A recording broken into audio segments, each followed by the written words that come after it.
নতুন বাংলা থেকে বলছি সন্ময় বন্দ্যোপাধ্যায়। ডিএ মামলার রায়ের অপেক্ষায় আপনারা রয়েছেন, আমরাও রয়েছি, কিন্তু আজকে যে বিষয় নিয়ে এলাম সেটাও সমস্ত সরকারি অবসরপ্রাপ্ত কর্মচারীদের জানা দরকার। আক্তার আলী নামটা মনে আছে? ডেপুটি সুপার ছিলেন আরজিকর মেডিকেল কলেজ হসপিটালে, যিনি সন্দীপ ঘোষ অ্যাকিউজ, যিনি জেল খাটছেন এখনো। সেই মামলায় এখনো সন্দীপ ঘোষ জেলের মধ্যে রয়েছেন। আরজিকর মেডিকেল কলেজ হসপিটালে যিনি সুপার ছিলেন, সেই সন্দীপ ঘোষের বিরুদ্ধে যিনি 1000 পৃষ্ঠার উপর তথ্য নথি তুলে ডকুমেন্ট হিসেবে মুখ্যমন্ত্রীর বাড়িতে গিয়ে কালীঘাটে জমা দিয়েছিলেন, ভিজিলেন্স ডিপার্টমেন্টে দিয়েছেন, অ্যান্টি কারাপশন ডিপার্টমেন্টে দিয়েছেন, স্বাস্থ্য ভবনে সরাসরি গিয়ে প্রিন্সিপাল সেক্রেটারি হেলথ তার দপ্তরে জমা দিয়েছেন। সমস্ত এই স্বাস্থ্য ভবন থেকে anti corruption branch, vigilance department, মুখ্যমন্ত্রী মমতা বন্দ্যোপাধ্যায়ের বাড়িতে কোনো নথির ব্যাপারে কোনো তদন্ত শেষ পর্যন্ত দিনের আলো দেখেনি, সেটা আপনারা সবাই জানেন। সেই সন্দীপ ঘোষের তদন্তটা শেষ পর্যন্ত সিবিআই নিয়েছে, তার দুর্নীতি সংক্রান্ত ব্যাপারে। সন্দীপ ঘোষ এখন জেলের ভেতরে। সেই সন্দীপ ঘোষের ভিতরে কমপ্লেনটা কবে হয়েছিল আমি তারিখটা হিসেব করে দেখছিলাম। 13ই জুলাই 2023, যখন মেডিকেল কলেজে তিনি প্রিন্সিপাল বা সুপার ছিলেন, সেই সময় তার বিরুদ্ধে প্রথম কমপ্লেনটা হয়। তারপর 27 মাস চলে গেছে। সেই সন্দীপ ঘোষকে স্বাস্থ্য ভবন এখনো চিহ্নিত করতে পারেননি যে তিনি করাপশন করেছেন। আর ওদিকে যাদের বিরুদ্ধে অভিযোগ, যেসব সংস্থার কাছ থেকে সন্দীপ ঘোষ টাকা তুলেছেন এবং যেসব সংস্থা শেষ পর্যন্ত দক্ষিণ কলকাতার নির্দিষ্ট ব্যক্তির কাছে টাকা পৌঁছে দিয়েছেন, সেরকমই সংস্থাদের দিয়ে এবার আক্তার আলীর পেছনে লাগানো হলো। কখন? যখন আক্তার আলী, সম্প্রতি আপনারা জানেন, আক্তার আলী রিজাইন করেছেন কালিয়াগঞ্জ স্টেট জেনারেল হসপিটালে, সেখানে ডেপুটি সুপার বা সুপার টুপার করে রেখে দিয়েছেন, সেখান থেকে রিজাইন করেছেন, করে সরাসরি রাজনীতিতে যুক্ত হয়েছেন। তখন স্বাস্থ্য ভবনের কর্তাদের মনে হয়েছে যে এইবার পেছনে লাগতে হবে আক্তার আলীর পেছনে।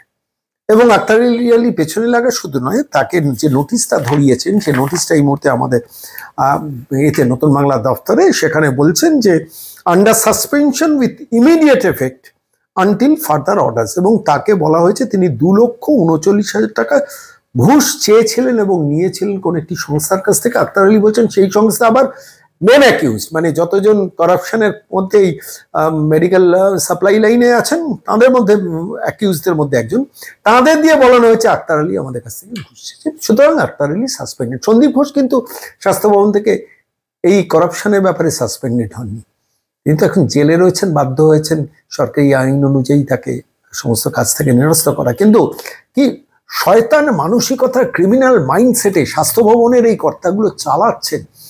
এখানে ভাবছিলাম, আমি সরাসরি আক্তার আলীর কাছে খবরটা পাওয়ার পর যোগাযোগ করেছিলাম। তিনি এখনো কালিয়াগঞ্জে রয়েছে। যখন অনেক রাতে এই প্রতিবেদন আপনাদের জন্য প্রস্তুত করছি, তখনও পর্যন্ত কালিয়াগঞ্জে সমস্ত কাগজপত্র বুঝিয়ে দিয়ে তিনি কলকাতা আসছেন।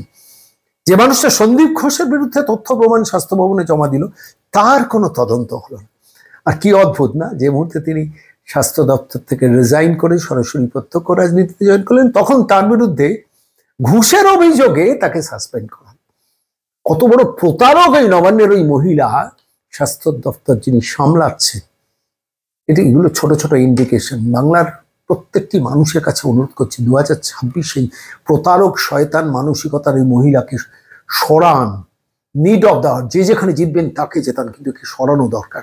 আমি চলুন আজকে এই মুহূর্তে নতুন বাংলার দর্শকদের কাছে সরাসরি আক্তার আলী, ডেপুটি সুপার ছিলেন আরজিকর মেডিকেল কলেজ হসপিটাল, তাকে সাসপেনশনের নোটিশ দিয়েছে স্বাস্থ্য দপ্তর, এবং সেটা ব্যাকডেটে কিছু একটা করিয়ে টরিয়ে যে যাদের বিরুদ্ধে অভিযোগ তাদের দিয়েই উল্টো অভিযোগ করিয়ে ফাঁসাচ্ছে আক্তার আলীকে।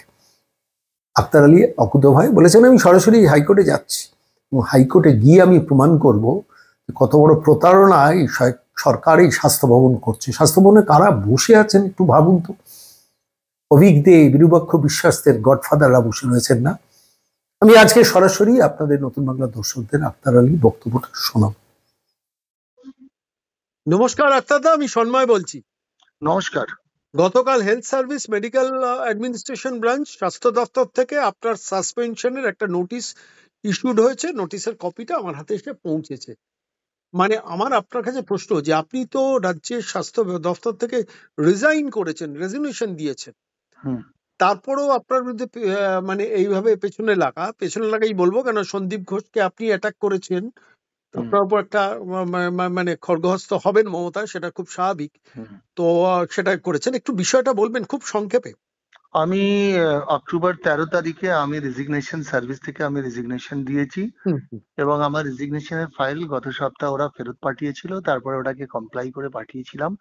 এবার আমি একটা জিনিস জানি, এদের কাছ থেকে ভালো কিছু আমি কোনোদিনই এক্সপেক্ট করব না, তার কারণ আরজি কর নিয়ে যারা যারা মুখ খুলেছিল তাদের বেছে বেছে এরা তাদের কাছ থেকে প্রতিশোধ নিয়েছে মানে আমি একদম উদাহরণ দিয়ে বলছি, প্রথমে নিজেদের দলে ডক্টর শান্তনু সেনকে সাসপেন্ড করে দিল, তারপরে যারা জুনিয়র ডাক্তাররা তাদের বেছে বেছে ট্রান্সফার করলো, তারপরে একজন ডাক্তারের মাঝ রাত্রিরে বাড়িতে অ্যাজ ইফ কি ও যেন চোর হয়, ও ক্রিমিনাল হয়, তার বাড়িতে মাঝ রাত্রিরে পুলিশ পাঠিয়ে দিল। কারোর কাছ থেকে কোনো কিছু বেরিয়েছে? কোনো ফাইন্ডিংস বেরিয়েছে? কোর্টে গিয়েছিল ডক্টর দেবাশিস হালদারের অনিকেত মাহাতো, তারপরে সেটাতেও থাপ্পড় খেয়েছে ট্রান্সফার অর্ডারটা মানে অপসারিত করা হয়েছে ওদের। এবার এদের হচ্ছে যেহেতু এদের নিজেদের মধ্যে দুর্নীতি কারাপশন আছে, এবার এরা নিজেদের যারা কারাপ্টেড লোক তাদের এগেনস্টে ব্যবস্থা নিতে পারে না। এবার চোর তো কোনোদিন বলে না কি আমি চুরি করেছি, ও বলে অন্য চুরি করেছে। তো এরা জানে আমি হিরো হয়ে যাচ্ছি, আমার ইমেজ উঠে যাচ্ছি, আমি পপুলার হয়ে যাচ্ছি, জনগণ আমাকে ভালোবাসছে, তো আমার একটা ইমেজ খারাপ করার জন্য রেজিগনেশন অ্যাকসেপ্ট না করে কোনো রকম যেন একটা কলঙ্কিত করে দেয় আমার ইমেজকে, কিন্তু সেটা পারবে না তার কারণ আমি একজন মানে দুর্নীতির প্রথম ডে ওয়ান থেকে লড়ে যাচ্ছি, এখনো লড়ে যাচ্ছি, এটার এগেনস্টও আমি কোর্টে যাব। আর যে মহিলা নিজে স্বাস্থ্য দপ্তর কন্ট্রোল করতে পারছে না, সে অন্যদিকে আঙুল তুলে আজকে আরজি কর নিয়ে এত কিছু হয়ে গেল, অনেক পর পর আপনি দেখবেন সিরিজে ঘটনা হয়ে যাচ্ছে, ওনার কোন টিএমসি পার্টি বা বড় নেতার কোন স্টেটমেন্ট জাস্টিস ফর অভয় আপনি শুনেছেন তাদের মুখ থেকে? শোনেননি। তা আমি আমার সঙ্গে খারাপ হবে, আমার তো কন্টিনিউয়াস আমার পেছনে লেগে আছে, আমি চাকরি করতে চেয়েছিলাম আপনি এই আপনি অফিস। রিজাইন করেছেন কবে? 13 অক্টোবর। 13 অক্টোবর আপনি রিজাইন করেছেন, হ্যাঁ 7 নভেম্বর ওরা আপনার বিরুদ্ধে সাসপেনশনের নোটিশ আর আনতে গিয়ে বললো হ্যাঁ তার যে আগে আমাকে আপনি নাকি 2,39,000 টাকা ঘুষ নিয়েছেন, এই জাতীয় একটা এটা অভিযোগ তুলেছেন। এটা একদম পুরো ফলস ফলস এলিগেশন এটা। এটা। আপনি কোর্টে নিয়ে যাবেন তো এটাকে? এক্স্যাক্টলি আমি কোর্টে নিয়ে যাব, আর মানে আমাকে কোনো ওরা সন্দীপ ঘোষের এগেনস্টে করাপশনের অ্যামাউন্টটা কত ছিল আনুমানিক? সেটা তো কয়েক কোটি, ইন কয়েক টার্মস অফ কোটি। করোড়। আপনার হ্যাঁ বিরুদ্ধে সেখানে দাঁড়িয়ে যেহেতু আপনি অভিযোগ তুলেছিলেন, আমি মানে আপনার বিরুদ্ধে অভিযোগ আনতে কি এত এত দুর্বল অভিযোগ আনলো? 2,39,000 টাকা কোনো কিছু এজেন্সির খুঁজে কাছ থেকে পাইনি তো, নিয়েছেন? কিছু খুঁজে পাইনি, আর যাকে ঠিক করেছে তারা তো অ্যাকিউজ পার্সন, সন্দীপ ঘোষের সঙ্গে ওরাও হয়তো জেলে চলে যাবে, অ্যারেস্ট হবে, এই আর এই তাদেরকে কোনো রকম যাদের হয়তো বলে। যাদের নাম হ্যাঁ দিয়ে দিয়েছে সাইনোসিওর সলিউশন ওরা লিমিটেড, দে আর অ্যাকিউজড, ওরা হচ্ছে ও দে আর অ্যাকিউজড। অ্যাকিউজড। ইয়েস ওরা অ্যাকিউজড হচ্ছে। এবার আর অ্যাকিউজড কে এটা দিয়ে একটা আর একটা স্বাস্থ্য accused কে দিয়ে দপ্তরের অফিসার আমাকে আগে বলে দিয়েছে, ফোন করে বলে দিয়েছে দেখ তোর রেজিগনেশন অ্যাকসেপ্ট করবে না। ওরা এবার অ্যাকচুয়ালি বাস্তব কথা হচ্ছে কি, স্বাস্থ্য দপ্তরের চেয়ারে কারাপ্টেড লোক বসে আছে, তাদের আমি সমস্ত জিনিস জানি, তাদেরকে এক্সপোজ করে দেবো আমি যেহেতু আচ্ছা, আমার আপনার ডিপার্টমেন্টের লোক। কাছে একটা প্রশ্ন, সেটা হচ্ছে সন্দীপ ঘোষের করাপশনের ব্যাপারে কত পাতার নথি জমা দিয়েছিলেন আপনি? 1000। 1,000 পাতা। কোথায় কোথায় হ্যাঁ, দিয়েছিলেন? অ্যান্টি করাপশন, হুম, ভিজিলেন্স কমিশন, হুম। তার প্রিন্সিপাল সেক্রেটারিকে, তারপর মুখ্যমন্ত্রী দপ্তরে, কিন্তু সেটাতে কিছু হয়নি। কিন্তু আপনি আপনি কি জানেন কি মুখ্যমন্ত্রী বাড়িতে গিয়েও দিয়েছিলেন শুনেছিলাম? কালীঘাটে, হ্যাঁ হ্যাঁ কালীঘাটে দিয়েছিলাম। গিয়ে দিয়েছেন। হ্যাঁ তার বিরুদ্ধে এই স্বাস্থ্য ভবনের মেডিকেল অ্যাডমিনিস্ট্রেশন ব্রাঞ্চ কোন রকম অ্যাকশন কোনোদিন কোন নিয়েছে? রকম ইনকোয়ারি না, কিচ্ছু না, নাথিং এনকোয়ারি এলস। করেনি, মানে একটা যেহেতু কিছু আপনি করতে সন্দীপ ঘোষ। পারেনি, অখাদ্য, হ্যাঁ, ওয়ার্থলেস। হুম, মানে এরা হচ্ছে দুর্নীতি বাজ, মানে এরা তো দুর্নীতিকে প্রমোট করে। হুম, আপনাকে দুটো নাম বলছি, দেখুন ডক্টর অভিক দে, ডক্টর হ্যাঁ, বিরূপক্ষে বিশ্বাস, এদের হুম, এগেনস্টে স্বাস্থ্য দপ্তর কোনো কিছু ব্যবস্থা নিতে পেরেছে? নিতে পারেনি। না, না, সন্দীপ ঘোষের এগেনস্টে প্রথম কমপ্লেন জমা পড়ে 2020 সালে, যখন উনি ন্যাশনাল মেডিকেল কলেজে ভাইস প্রিন্সিপাল এমএসভিপি ছিলেন। হুম, স্বাস্থ্য দপ্তর কি করেছে আজ অব্দি? কিছু নিয়েছে কোথাও আপনি শুনেছেন? আর হুম, আমার এগেনস্টে 2020 সালে অ্যালিগেশন, তাহলে এই অ্যালিগেশন কি ডিম পার্ট ছিল, না নবান্নার ভল্টে ছিল, হুম, 14 তলার ভল্টে ছিল? আমি হুম। তো বুঝতে পারছি না। না রিজার্ভ ব্যাংকের লকারে ছিল, হঠাৎ আমি রিজিগনেশন দিয়েছি, বিজেপি জয়েন করেছি বলে সবকিছু বেরিয়ে আসছে। আচ্ছা, একটা কথা হ্যাঁ আখতার আলী সাহেব আপনাকে জিজ্ঞেস করি, সেটা হচ্ছে আপনাকে বলা হয়েছে যে আপনি এখন থেকে স্বাস্থ্য ভবনে বসবেন গিয়ে। না না, বসার কথা বলেনি, স্বাস্থ্য ভবনে বসার স্টেশন লিভ সাসপেনশনে আপনার যে আপনি সাসপেন্ডেড, ইউ আর সাসপেন্ডেড। এবার যখন ডিপার্টমেন্ট আমাকে ডাকবে মনে করবে তখন আমি যাব, তার মানে নয় কি গিয়ে আমি স্বাস্থ্য ভবনে পাহারা দেবো বা বসবো। আপনার পোস্টিংটা এখন স্বাস্থ্য ভবনের আওতায় নিয়ে পোস্টিং আসা না, সাসপেন্ডেড, যারা সাসপেন্ডেড হয় তাদের পোস্টিং থাকে না। সাসপেন্ডেড প্রোভাইডেড আমি স্টেশন লিভ করতে পারবো না। সেশন লিভ করতে পারবেন না, হ্যাঁ, আমি কলকাতায় থাকবো, আপনি স্টেশন লিভ আপনি করতে হাইকোর্টে পারবো না। কবে মামলায় যাচ্ছেন? খুব আর্লিয়েস্ট দেখো, আমি তো এখান থেকে বেরোচ্ছি টিকিট পেলেই, আমি ট্রেনের টিকিট পেলে কালকে আমার এই অফিসে কিছু হ্যান্ড ওভার আছে, নালে বলবে চুরি করে চলে গেছে, হ্যান্ড ওভার দেয়নি। হ্যাঁ, সেগুলো অফিসিয়াল, আপনি বুঝতেই কোন পারছেন। হসপিটালে এখন আছেন? কালিয়াগঞ্জ স্টেট জেনারেল হাসপাতালে। ওখানে সব কাগজপত্র বুঝিয়ে আসবেন কিন্তু। হ্যাঁ, অনেক সেটাই, নালে বলবে হ্যান্ড ওভার দেয়নি, এ নিয়ে গেছে, ওই নিয়ে গেছে। তো ওগুলো কালকে সমস্ত করে রকম দিই, এই তারপরে চোর কালকে সরকার প্রতারক মহিলাকে বিশ্বাস করবেন না একবার। একদম। মহিলা শুধু না, যারা চেয়ারে বসে আছে 4-5 জন এমন officer, they are highly corrupted, extremely corrupted. Senior special সেক্রেটারিকে দিয়ে সই করিয়েছে কে ইনি? সমীর সরকার, ওই তো আমার পেছনে লেগে আছে ও, তারপরে ওর উপরে যে একজন, তার নিচে একজন, ওরাই তো আমার সার্ভিস রেগুলারাইজ করেনি, যার জন্য 10 মাস 12 মাস মানে আমার ফাইল চেপে নিজের কাছে রেখে দিয়েছি। আচ্ছা তারপর আমি আচ্ছা সাহেব, আপনার চাকরি কতদিন বাকি ছিল মোটামুটি? 12 বছর। 12 বছর আগে আপনি রিজাইন করেছেন, আর সঙ্গে সঙ্গে 13 থেকে হিসেব করছিলাম আমি, 17 আর 7 24 দিনের মাথায় আপনাকে মানে সাসপেন্ড। সাসপেনশনের আওতায় নিয়ে নিল।